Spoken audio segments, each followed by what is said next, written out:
Tropical Storm Beryl expected to become a hurricane again later today before making landfall tonight or early Monday along the middle/upper Texas Gulf Coast. Let's talk about who's going to get what, and oh yeah, there's storms further north today too. All right, let's get into it in this Sunday edition of the Texas Weather Roundup.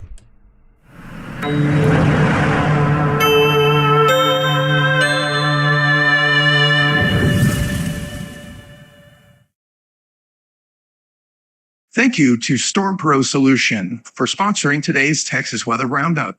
You can find them on the web at stormprosolution.com. Good morning. It is Sunday, the 7th of July, 2024. I'm Texas Storm Chasers Boldy-in-Chief David Reimer. It's going to be a busy couple of days across the state as our second tropical system of the season also impacts the state of Texas. First Alberto, now Beryl. Let's get into it. Here is the latest radar over the last couple of hours. Now, we've had a couple of questions over the last day asking why some folks couldn't see Beryl on their radar app. Well, that's simple. Weather radars are based on land. Closest radars to Beryl yesterday and today at this point would be Brownsville, Corpus Christi. The radars go out about 200 miles, and remember, the beams go up in the atmosphere in a straight line, meaning the farther away you are from the radar, the higher up above the surface you're looking. So the radar beam was simply going above the tops of the showers and storms in Beryl. As Beryl becomes closer to the Gulf or Texas Gulf Coast and also increases in organization, you can now see it pretty well on your radar apps, and that will continue through the duration of our issues with Beryl. You can see a pretty good area of precipitation on the west and southern semicircles of Beryl. You can actually even see the formative stages of an eye wall beginning to develop there, and then some of the outer rain bands approaching the upper Texas Gulf Coast this morning.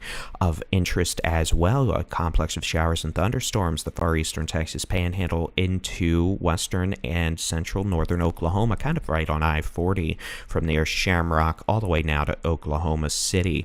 Those storms, if they do continue, may actually try to approach portions of northwest Texas, Texoma later this morning with gusty winds, maybe some heavy rain. Otherwise, we are likely to see additional storms develop later this afternoon and this evening with some potential of severe weather. We'll talk about that in more detail here towards the end of the video. Here is the latest on Beryl. Maximum sustained winds are at 60 miles per hour for now. The minimum central pressure has fallen to 992 millibars, which is indicative of some intensification, and that is expected to continue as conditions will favor intensification for Beryl as it approaches the Gulf Coast, and that's why we are expecting it to become a hurricane once again, a Category 1 hurricane. At 7 a.m. Central Time, Beryl was located 225 miles south-southeast of Matagorda, or 220 miles southeast of Corpus Christi, moving northwest at 12 miles per hour. A hurricane warning is now in effect from Baffin Bay north to San Luis Pass. A hurricane watch from, Baffin Bay to the Rio Grande River, and from San Luis Pass to Galveston Island. A tropical storm warning in effect from Baffin Bay to the mouth of the Rio Grande River, and from San Luis Pass to High Island. A storm surge warning is in effect from the north entrance of Padre Island National Seashore to High Island, including Corpus Christi Bay, Matagorda Bay, and Galveston Bay. A storm surge watch in effect from the mouth of the Rio Grande River north to the north entrance of Padre Island National Seashore and High Island to Sabine Pass. And we also have a tropical storm watch in effect from High Island to, Sabine Pass. Hurricane warnings, storm surge warnings being impacts expected pretty much later today, tonight, into Monday. Storm surge warning means there is the potential of life-threatening inundation from rising water moving inland from the coastline. Storm surge watch indicates the possibility of life-threatening inundation. All right, let's get into it. So again, a couple changes with the forecast overnight with Beryl. The landfall location, it's pretty, it's going to wobble a bit, but the middle Texas coast, it seems like a good bet. Maybe a little further east than expected. What has changed is the timing. The timing sped up somewhat considerably. We're now expecting landfall tonight around 1 to 2 a.m. And instead of Beryl sitting over Texas, it's actually going to get picked up and continue moving at a pretty decent pace. It's going to move northwest this afternoon, this evening, turn north tomorrow morning, and then northeast tomorrow afternoon. And by probably, sunrise Tuesday, Beryl center of circulation will be in Arkansas, compared to the forecast a few days ago or even yesterday where it was expected to sit in Texas for a couple of days. Now, negative impact is, it's going to arrive sooner this evening, tonight, along the Gulf Coast by several hours. Good news is it's not going to sit around in Texas, and that's going to at least limit the overall potential for high-end, crazy rainfall totals. So it'll be out of here probably by Tuesday afternoon, though we're still going to have tropical moisture and the possibility of scattered showers and thunderstorms. So again, the potential for tropical storm force winds arriving on the Texas Gulf Coast by sunset this evening, especially along the middle and upper Texas Gulf Coast.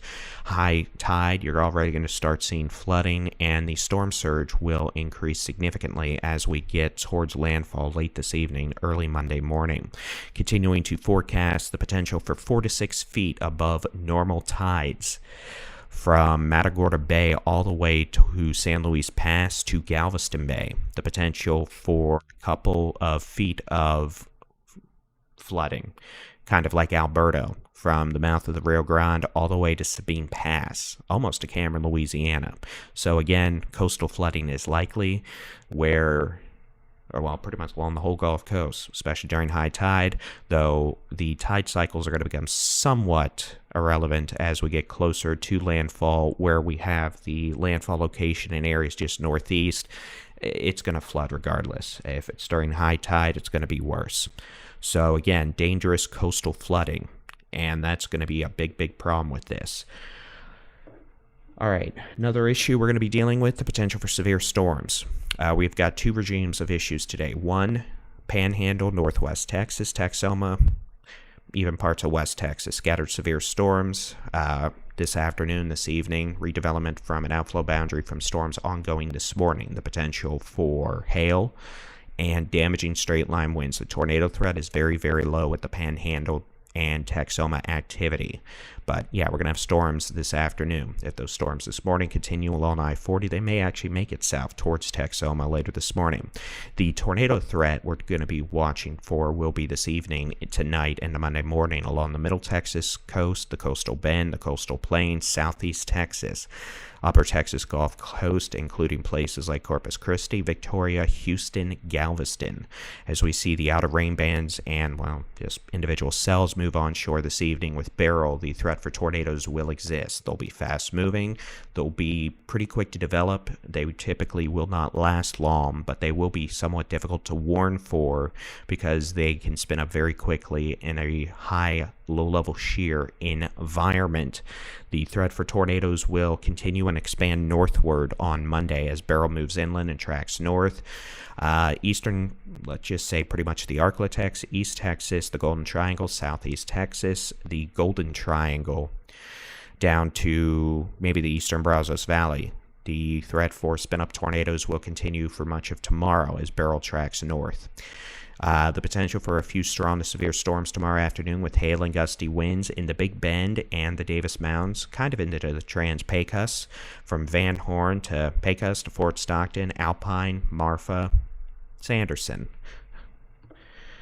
Forecast rain totals over the next several days. You can see the track of Beryl pretty well. Potential for, at this point, 4 to 8 inches of rain, locally higher amounts up to 12 inches.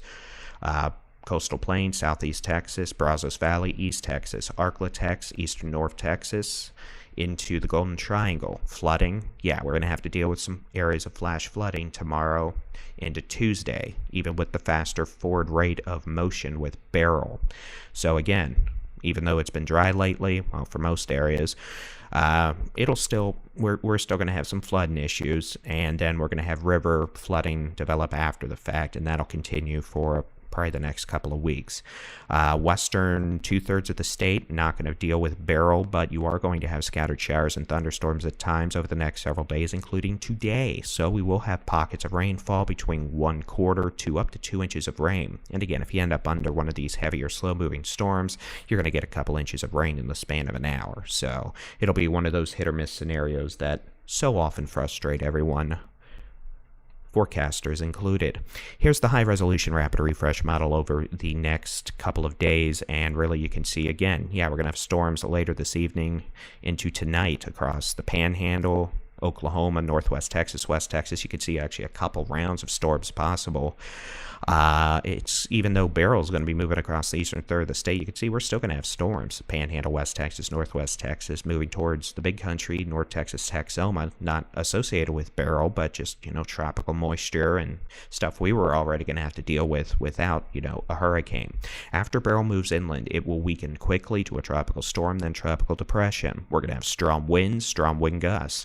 Southeast Texas, the Brazos Valley, into East Texas. Some of those wind gusts could exceed, especially across, let's do it this way. The Arklatex, East Texas, wind gusts at times over 50 miles an hour. Southeast Texas, the coastal plains, we could have wind gusts of 60 to 100 miles an hour at times, especially in a corridor near the landfall location. Wind gusts outside of that, closer to 50 to 80 miles an hour. And again, that's not to say everyone's going to get those kind of wind gusts, but it's going to be windy. It's a hurricane, even if it's a Category 1.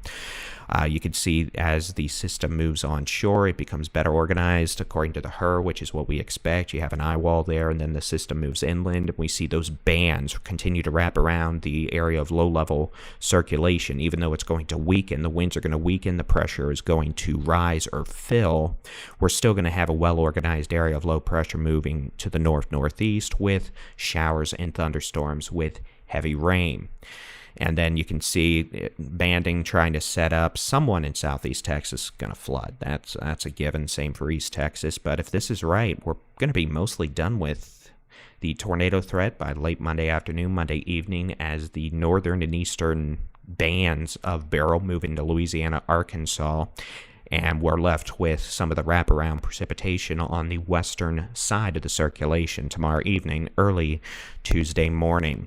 And then that'll actually draw in some north winds, so if we're lucky, it might actually feel kind of nice on Tuesday. All right, so that's going to be it for your morning update on Beryl and your Sunday edition of the Texas Weather Roundup. We will be keeping a very close eye on things. We have multiple storm chasers on the Texas Gulf Coast this morning, so we'll have live streaming storm chase video from them this afternoon, tonight, and Monday. Live severe weather coverage as well from yours truly. So, as always, we encourage you to download the free Texas Storm Chasers mobile app. That's where you can keep an eye on the sky with your local weather forecast, interactive weather radars, live severe weather coverage, live storm chasing videos, and of course these daily Texas weather roundups. We'll be providing frequent updates on the social media platforms we participate on, and of course we'll be live on the YouTubes later today and tonight. Face bag, all that stuff too. So thanks for tuning in this morning. You can also view our weather radar on our website, texasstormchasers.com/radar. All right, we'll keep an eye on things. And again, Beryl is likely to strengthen today, and it's likely to become a hurricane with maximum winds around landfall, probably in the 85 to 95 mile per hour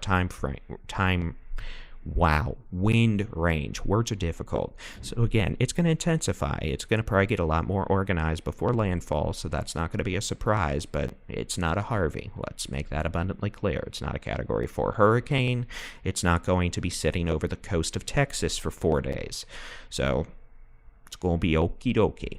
All right, we'll keep you updated. Thanks for tuning in this morning. As always, have a good one. God bless.